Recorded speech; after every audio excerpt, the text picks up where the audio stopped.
Meet Kevin is a narcissistic opportunist. This is one of the comments that was left on my YouTube videos about Meet Kevin. So for those that don't know, I've made 2 YouTube videos on Meet Kevin quitting YouTube.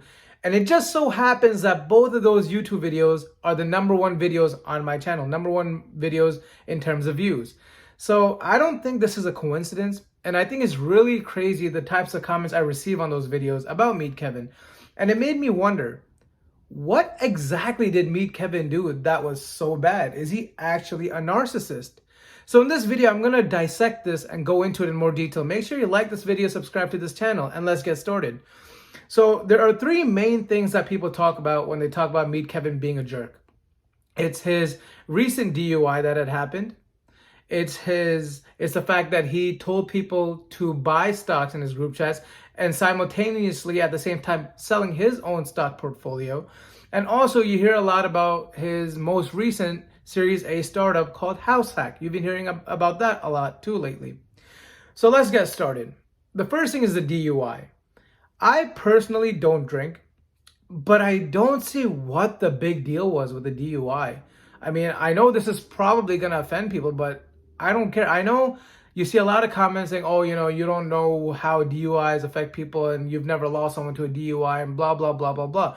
I get that. But the fact of the matter is, Meet Kevin, first of all, is claiming he wasn't even drunk, which, okay, maybe there's some doubts. You watch the footage. I don't know. Maybe he could be drunk or at least buzzed. But the second thing is, he didn't get into an accident. He didn't hurt anyone. Like, did he put others in jeopardy? Yes. But did anything happen in terms of the event? No. The dude ran a stop sign. And then once he ran the stop sign, the cop thought, maybe he's probably drunk and everything happened. They towed the car and everything. But nothing actually happened. So why are people so dang upset about this DUI? There's like millions of people that get DUIs every year, I'm sure. So I was just really surprised about that. The next thing is the fact that he sold all of his stocks while simultaneously telling everyone to buy in his group chats. So people pay a lot of money for these courses. I think it's in the thousands. And in these courses, Meet Kevin was telling people to buy. And at the same time, he sold his stocks. Now, Meet Kevin clarified this situation many, many times. He said that, he told everyone on the Friday to buy. During the weekend, he finally made up his mind to sell. He sold everything. And then on Monday or Tuesday, it took him like all day to create the video. That's when he told everyone to sell. So at the very most, it was a few days of a lag. He bought and then he told everyone, he sold and then he told everyone to sell a few days later. He's a YouTuber. It takes time to make a video to make sure you word everything correctly. Okay, fine. Now, the fact of the matter is, Meet Kevin became a millionaire selling real estate on YouTube. And then he became even richer by talking about stocks, buying and selling during one of the biggest bull runs in history. So when everything is going well, people love him. Now, when there's some negative news, when he saw signs that the market could be rotating, we could be on our way down, which, by the way, he was right about. He was one of the first people that spoke about this back in January. And now everyone's selling their stocks. It's normal now. But when he did it, he had enough guts to be one of the first people to go out in public and tell everyone, sell stocks. And he's getting a lot of backlash for that to this day. It's insane. I mean, would you have rather wanted him just not to say anything?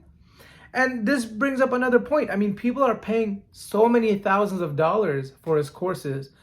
Why are you paying for these courses if you don't trust his methods? I mean, when he's saying to buy, go buy. But when he says to sell, you should listen and sell.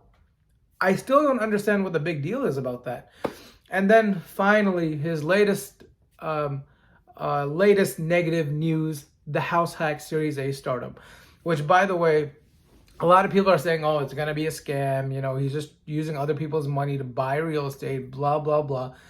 Fine. I mean, I personally am not an investor in the Series A startup called HouseHack because personally, I'm not an accredited investor. To be an accredited investor, you need $250,000 a year or like $1 million in assets, not including your house.